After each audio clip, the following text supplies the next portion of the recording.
En so van kos na seediere. Nee, Elsa, ons gaan 'n bietjie met oor seediere praat. Ja, wel, ek glo ons gaan daarby uitkom op 'n manier. Want die seediere word beïnvloed. Goed, nou die omgewingsspesialis of kenner Aaniyah Omardien kuier vanoggend saam om oor die toename in die sogenaamde nurdles op strande te gesels en ons gaan nou uitvind wat presies dit beteken. But good morning Aaniyah and thank you so much for joining us this morning. Thank you for having me. Now, do you know how much plastic is in the ocean? I mean, what are the top 5 items that pollute the ocean? So that's a little bit of a tricky question to begin with.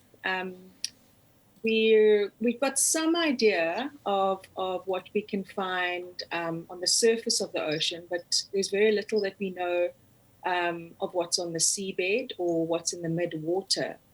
And in 2015, Jenna Jembach and a few other scientists got together and they looked at how much pollution in our oceans was coming from land. So what is land-based pollution that ends up in our oceans through our waterways? And then in 2015, they predicted that 8.8 million tons of waste from land enters our oceans. Wow. And that's scary. And of course, that doesn't take into account things like the recent noodle spill that we are experiencing here in the Southern Cape and Cape Town beaches in particular. What exactly are nurdles?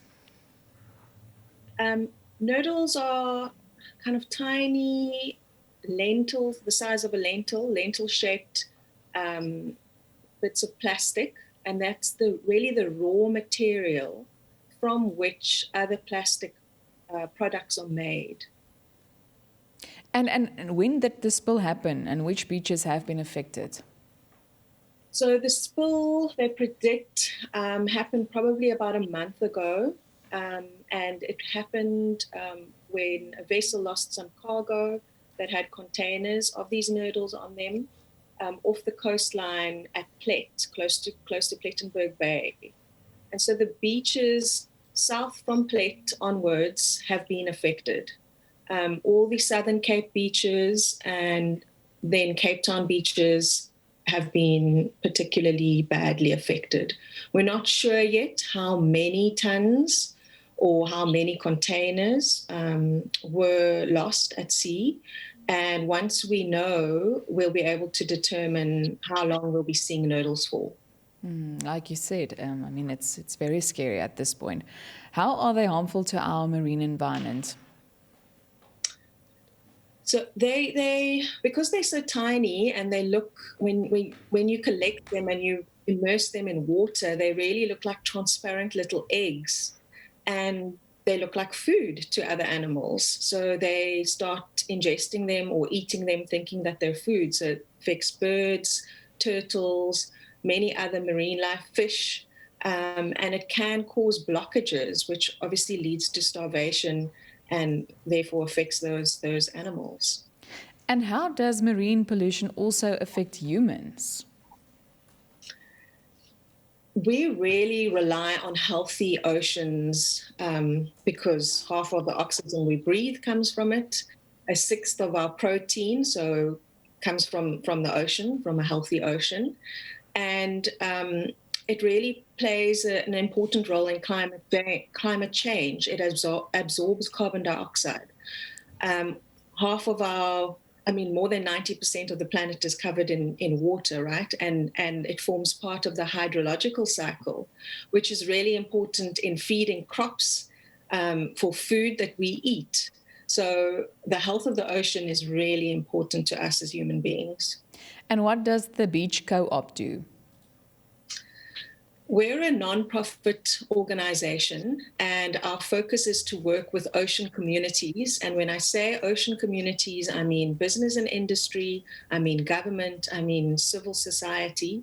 We want to work with ocean communities to protect and restore our marine environment. How can people help? And do you think that people are usually involved enough?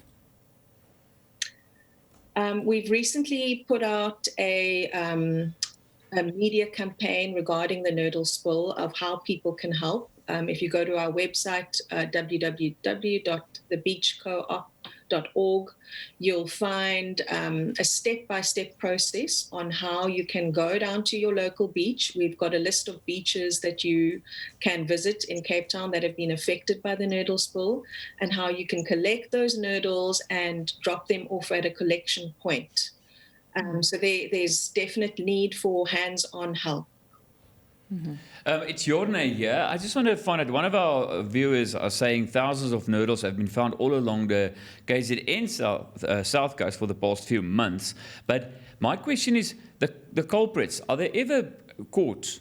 Can it be traced back, or do they get fined? Who's in charge of that? Currently, as we speak, there are investigations going on with the National Department of Environmental Affairs, Forestries, Fisheries, and DEF, and they are busy trying to find out who the culprits are and to put measures in place to prevent this from happening in future. So the spill that you talk about in Durban, in KZN, happened, I think, 3 years ago. And we're still finding noodles from that spill. And we know that spill was 59 tons, I think, of which about 38 or 32 have been retrieved from. Yeah. And that's my next question. You say 3 years now. So, I mean, the damage, it's not just disappearing. It sits there for years. Mm-hmm. Yeah, that's the thing with noodles. They don't disappear and they don't disintegrate. And actually they become more and more toxic with time as they spend time in water.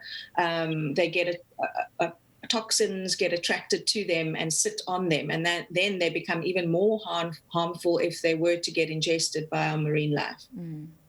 Aaniyah, very concerning to say the very least, but thank you so much for the work that you are doing as well, and thank you so much for your time this morning. Excellent. Have a good day. Thank you. So die belangrikste is hou op noodles eet. Nee man, dis noodles, dis iets anders daar. Maar dit is skokkend en dit is so klein, mens kan dit nie sien nie. En ek dink ons almal moet nou maar gelukkig weet ek in Suid-Afrika, een van die dae gaan jy glad die plastiek sakke mee kry. Jy gaan nie meer enige mense nie dwing en dis al. Jy weet, jy mens raak gewoond aan dit. Jy weet sien as jy weer 'n nuwe roetine en dit is nie so moeilik om bietjie meer groen te leef nie. Definitief. Ja, daar's baie mense wat jaloers is, hulle is van nature groen, maar hierdie praat ek nou van groen om die wêreld te red.